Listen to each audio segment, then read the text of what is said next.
اس وقت سیاست کی جو شکل ہے شاید زیادہ عرصے ہم اس کو اس طریقے سے پاکستان میں چلا نہ پائیں. وہ کچھ چیزیں ہوتی ہیں سسٹینیبل ہوتی ہیں. موجودہ سچویشن جو ہے یہ سسٹینیبل نہیں ہے. تو کچھ لوگوں کے سر ہو سکتا ہے کہ آئندہ آنے والے دنوں میں سٹیم رول ہو جائے. کچھ ہو سکتا ہے کہ اسی کرائسس لائک سچویشن کے اندر نئے کریکٹر ایمرج کر کے سامنے آ جائیں. جنرل قادر بلوچ ہیں تو فارمر جنرل ایمل کے جس وقت ملٹری ٹیک اوور بھی ہوا اس وقت بھی یہ رینجرز کے کور کمانڈر رینجرز کے شاید ڈی جی وغیرہ رہے ہوئے تھے کراچی کے اندر اور اس طرح کا ان کا بیک گراؤنڈ موجود تھا. پھر پی ایم ایل این کے اندر آ گئے اور بڑی اگریسو پوزیشن لیا کرتے تھے اسی پوسچرنگ کے اوپر.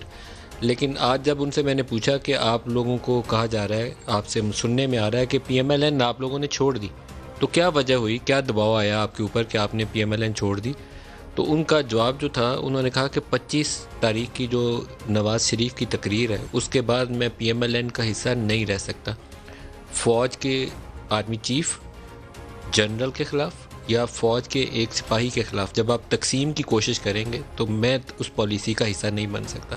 یہ اس قدر کیٹیگوریکل سٹیٹمنٹ تھی. میں نے انہیں کہا کہ آپ آ جائیں اور کیمرے کے اوپر یا فون کے اوپر آ کے ہمیں یہ ریئیکشن اپنا خود ریکارڈ کرا دیں. تو انہوں نے کہا میں 7 تاریخ کو پریس کانفرنس کروں گا تو اس کے اندر اعلان کروں گا, ابھی میں اپنے باقی ساتھیوں سے مشورہ کر رہا ہوں. اس کے اوپر آ جاتا ہے ایاز صادق کا بیان, اور ایاز صادق کے بیان کے اوپر شاید ابھی ریسنٹ ویکس کے اندر 3-4 ہفتوں میں پی ایم ایل این کو کسی ایشو کے اوپر اتنا بڑا دھچکا نہیں ملا تھا. جو وہ اینٹی اسٹیبلشمنٹ لائن ٹو کر رہے تھے نواز شریف کو اور مریم کو اس کا فائدہ مل رہا تھا. لیکن شاید 27 فروری جس کو ہم جیت کے طور پر مناتے ہیں پاکستانی قوم کی, وہ فتح کا دن ہے. ہم نے 2 بھارتی جہاز اس دن مار گرائے, جنگی جہاز ان کے مار گرائے, ان کے پائلٹ ابھی نندن کو گرفتار کر لیا. تو وہ پاکستانی قوم کی جیت ہوئی اس دن, اور ہوئی بھی اس سے اگلے روز جس دن وہ پاکستانی علاقوں میں آ کر جبہ کے مقام کے اوپر انہوں نے 2 میزائل داغے, پاکستان کی خود مختاری کی سالمیت کی خلاف ورزی کی. اس کے جواب میں ہم نے یہ ان کی کارروائی کی ان کے خلاف اور اس کے پائلٹ کو گرفتار بھی کر لیا. اس جیت کو اگر کوئی کسی اور لفظوں میں بیان کرنے کی کوشش کرے گا تو وہ قبول نہیں ہوگی.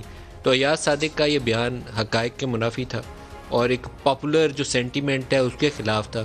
تو نون لیگ جو 3-4 ہفتوں سے رائز کر رہی تھی سیاسی اعتبار سے اور دباؤ میں لا رہی تھی موجودہ حکومت کو بھی اور اسٹیبلشمنٹ کو بھی, نام لے کے اب تو نواز شریف صاحب کی جو آخری تقاریر تھیں نام لے کر آرمی چیف کو اور ڈی جی آئی کے کردار کو انہوں نے کویسچن کیا تھا.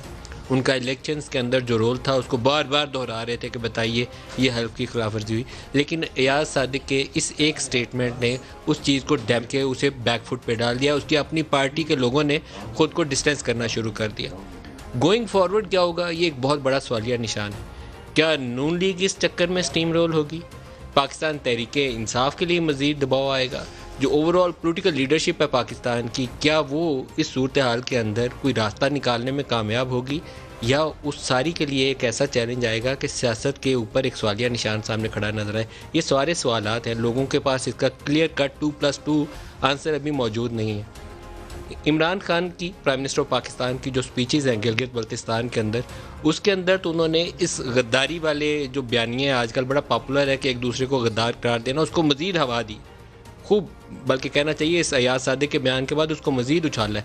تو ان کے 2 بیان ہیں ہمارے سامنے آج, میں وہ چاہوں گا پروگرام کے آغاز میں آپ کو دکھاؤں, پھر پروگرام کو آگے لے کر چلوں. ایک تو وہ اپنے ٹپیکل اسی جملے سے سٹارٹ کرتے ہیں چوروں ڈاکوں والے, لیکن جس چیز کو وہ کیش کروانے کی کوشش کر رہے ہیں وہ یہ ہے کہ آرمی چیف اور ڈی جی آئی کے خلاف جو نون لیگ نے بیان دیا وہ سنیے کیا کہتے ہیں. عمران خان کبھی ان ڈاکوؤں کو معاف نہیں کرے گا. میں بلیک میل نہیں ہوا. اب انہوں نے پاکستانی فوج کی طرف, پاکستان کے army chief I S I کے چیف کے اوپر اب انہوں نے بندوقیں تانی ہوئی ہیں. اگر یہ آئی ایس آئی کے چیف کو اور آرمی چیف کے خلاف بات کر رہے ہیں اس کا مطلب یہ میری سلیکشن بالکل ٹھیک تھی, کیونکہ اگر یہ ڈاکو ان کے خلاف بول رہے ہیں اس کا مطلب وہ ٹھیک لوگ ہیں. آنے والے دنوں میں آپ دیکھیں گے کہ کس کی ٹانگیں کامتی ہیں اور کس کے ماتھے پہ پسینہ آتا ہے.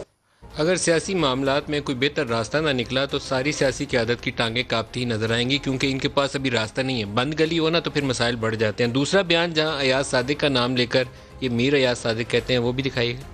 جنگ خندق میں جب نبی صلی اللہ علیہ وسلم مکہ کے کفار کا مقابلہ کر رہے تو اتنا ہی بڑا جتنا کفار کی فوج تھی اندر منافقین سے خطرہ تھا, اور اس لیے اللہ نے کہا تھا کہ ان کا درجہ کافر سے نیچے ہے, یہ زیادہ نقصان پہنچاتے ہیں.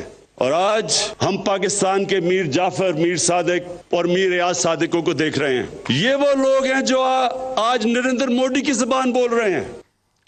مریم نواز جو چیلنج کر رہی ہیں اس بیانیے کو عمران خان کے، وہ بھی کہیں پیچھے نہیں رک رہی اور نہ ڈر رہی ہیں کہ پتہ نہیں کیا ہو جائے گا اور ان کو پکڑ کے کوئی اندر بند کر دے گا یا جنرل قادر بلوچ ان کو چھوڑ گئے ہیں تو ان کی پارٹی ٹوٹ جائے گی، بلکہ آج بھی جو گزشتہ روز کی ان کی تقریر سے ہم نے یہ کچھ شارٹس لیے ہیں اس کے اندر وہ دوبارہ سے نام لے کر D G I S P R کو کچھ کہہ رہی ہیں، سنیے گا۔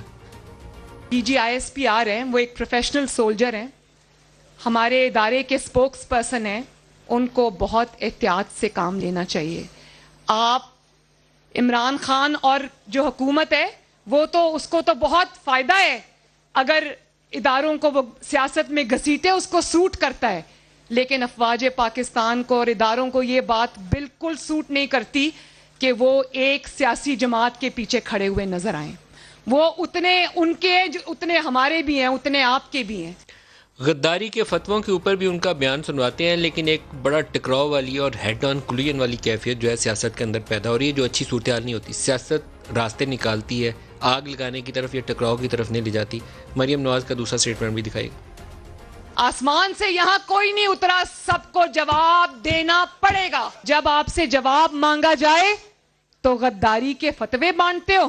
آئین کی پاسداری کرنے والوں کو، آئین کا سبق دینے والوں کو، آئین کا سبق پڑھنے والوں کو، آئین کا سبق ماننے والوں کو غدار، تو پھر یہاں پر 22 کروڑ غدار ہیں۔